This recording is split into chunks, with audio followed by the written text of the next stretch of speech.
looking to change our drinking, the idea that there is a normal form of drinking or normal way to drink feels like a holy grail, right? Is it possible? Isn't it possible? Are there normal drinkers? Am I an abnormal drinker?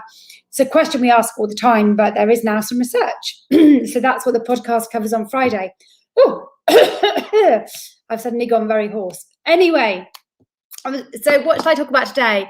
I was reading in our group this week about somebody who said that they discovered after changing their drinking that really they're an introvert. They found their real self. They were able to accept the fact that they preferred more time on their own, or they needed more time on their own to regenerate their batteries, rather than forcefully trying to continually socialize with people and using alcohol as their crutch in order to do that.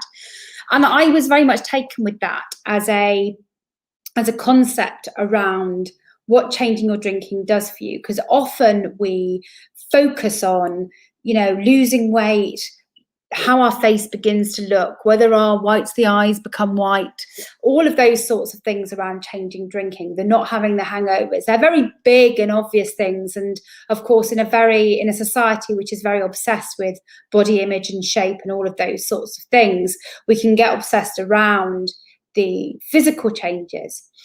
But for many people, it's the small changes towards working out who you are that become the most important.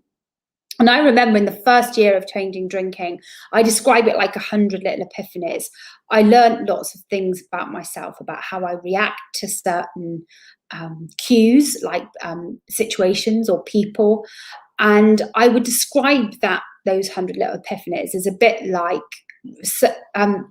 a crash course in emotional intelligence, because I had really dealt with every emotion through alcohol since teenage years. And suddenly I had space and time and clarity to be able to work all those things out. And for the person in the group, this led them to realize that they preferred lots of time on their own to recharge, and being social was something they wanted to do in smaller groups, so a more introverted tendency.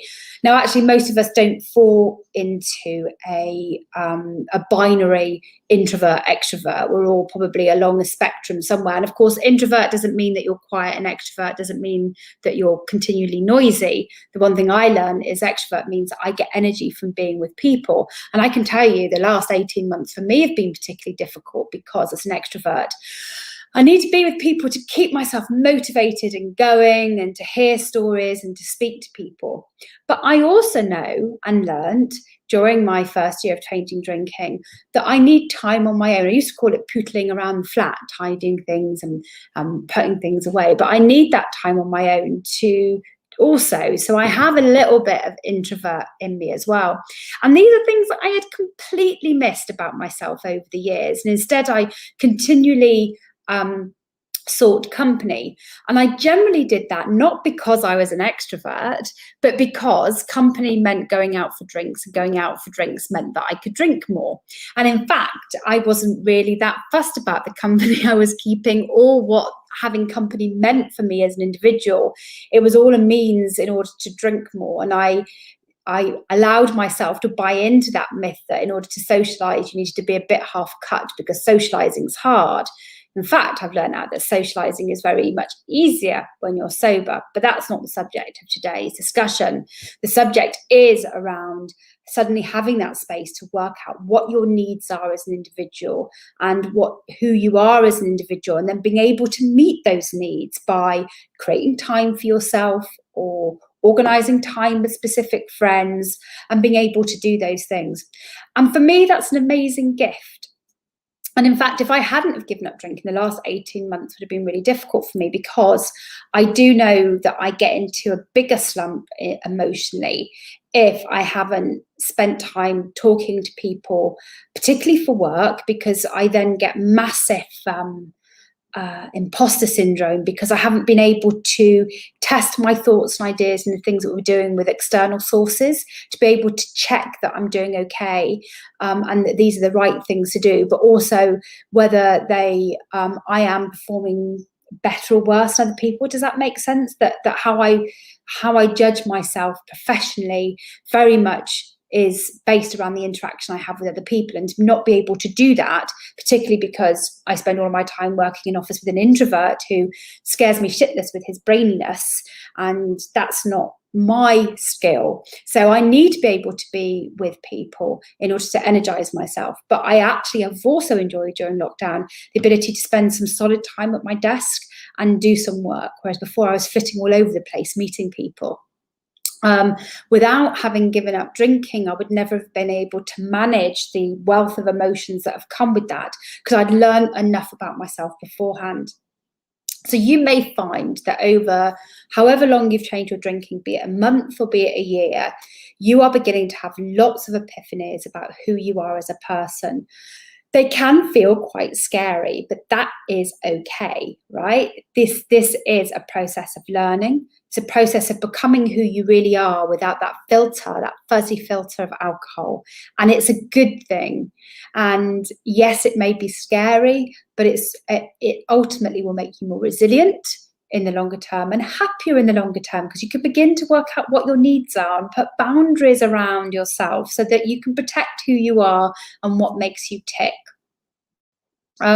So whether you've discovered that you're more introverted, or whether you discovered that you want to spend more time with people but doing things that feel more rejuvenating or more nurturing, whether you've realized, and this was another thing for me, that I always used to not like being alone because I thought I was lonely, and that's not true. There's definitely a difference between being alone and lonely. I need time alone, but I'm not lonely. When I want to see people, I can, and therefore that deals with that. But being alone is an okay thing to do. Gosh, I used to be so scared of it, because I used to have to be alone with the thoughts of the fact that of wanting a drink and feeling guilty about wanting a drink and finding company to go and have a drink. Oh gosh, terrible. So all of these things will begin to percolate. They are definitely things that you should talk to other people about in the community, because you'll begin to, through talking to them, see how much of these experiences are very much shared, but also about recognizing that they're okay to have. And that's the other thing about changing your drinking. You feel like you're having lots of feelings that are not okay to have. They're new and they're scary and they're different, and you might not want them. And normally you'd have drunk when you had these scary feelings, but now you're having them. But that's okay too. They are normal, right? They are normal. So it might be worth spending a little bit of time today reflecting on the things you've learned about yourself since you've given up drinking, or having cut down your drinking, and write those down, because they are just as important as the inches, the weight, how your face looks. There are also, different things about your mood and maybe your sleep that are other things that you might be tracking. So go off and do it. See those improvements. Know that they are also a win and a benefit from changing drinking. And good luck to you all in discovering who it is that you are.